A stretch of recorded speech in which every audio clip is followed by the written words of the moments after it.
Hello viewers, আমার স্টুডেন্টরা সবাই কেমন? আসসালামু আলাইকুম। তোমাদের যারা কমার্সের বিজনেস স্টাডি গ্রুপে আছো তাদের হচ্ছে যে টানা পরীক্ষা হচ্ছে কি শিক্ষার পরে হিসাব বিজ্ঞান, তারপর হচ্ছে ব্যবসা উদ্যোগ। মানে সময় একেবারে নাই বললেই চলে, কিন্তু আগে থেকে আমরা প্রিপারেশন নিয়ে ফেলছি গ্যাপে গ্যাপে, যেটা বন্ধ ছিল ওই বন্ধের মধ্যে। তো সুতরাং ব্যবসা উদ্যোগ একদম আনসার করা খুব ইজি। আমাদের ছোটো একটা বই, তার মধ্যে হচ্ছে অধ্যায় খুব কম।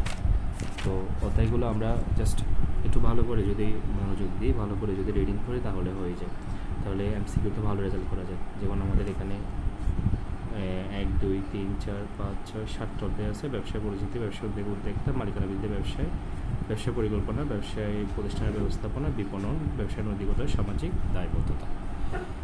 এখানের মধ্যে আমাদের সবচেয়ে ভেরি ইম্পর্টেন্ট যেটা ব্যবসা উদ্যোক্তা ইম্পর্টেন্ট আছে, মালিকানা বৃদ্ধিতে ব্যবসায়ী ইম্পর্টেন্ট আছে, এখান থেকে 2টা প্রশ্ন আসবে।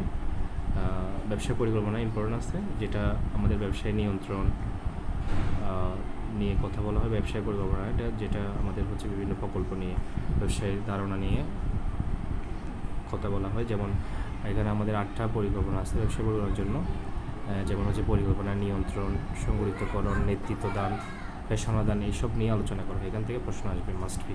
তারপর ব্যবসা প্রতিষ্ঠানের ব্যবস্থাপনা, এটা ইম্পর্টেন্ট আছে। বিপণন হচ্ছে বাজারজাতকরণকে বোঝায়। এখান থেকে আমাদের প্রশ্ন আসবে 2টা বা 1টা আসতে পারে। ব্যবসা নৈতিকতা থেকে অবশ্যই মাস্ট বি একটা প্রশ্ন আসবে। তো এগুলো আমরা রিডিং করলে হয়ে যায়, রিডিং করলে আমাদের ভালো একটা আনসার করা যায়। আমাদের সবচেয়ে যেটা প্রশ্নের ধরন ভেরি ইম্পর্টেন্ট, কীভাবে করতে হয় সেটা একটু আমরা জেনে নিই। আমাদের প্রথমে আসবে, একটু সাজেশনে দেখি একটু কীভাবে আসবে। প্রথমত আমাদের যে কোনো 10টি প্রশ্নের উত্তর দিতে হবে। যে কোনো 10টি প্রশ্নের উত্তরের জন্য আমাদের হচ্ছে ওখানে 20 নাম্বার চলে আসবে সংক্ষিপ্ত প্রশ্ন। তারপর হচ্ছে খ বিভাগ থেকে আমাদের যে কোনো 5টি লিখতে পারবো, আমাদের মনের মতো করে 5টি লেখা যাবে। তো এখান থেকে আমরা 5টি আনসার করতে পারবো, যে কোনো 5টি।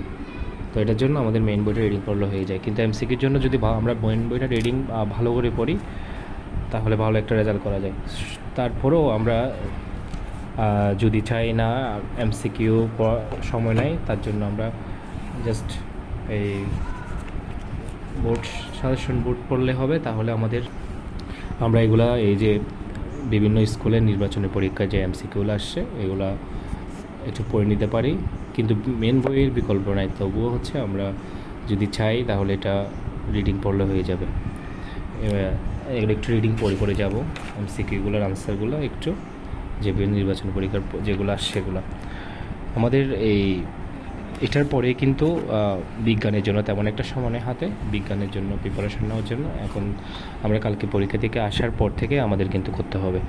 বিজ্ঞানের সাজেশনটা আমি পরবর্তীতে দেওয়ার চেষ্টা করব। আর তোমরা যারা কমার্সের আসো তাদের ব্যবসা উদ্যোগের ভালো একটা টার্গেট নিয়ে পড়ালেখা করতে হবে, যেন ভালো একটা রেজাল্ট হয়, যেন A+ চলে আসে সেটাতে।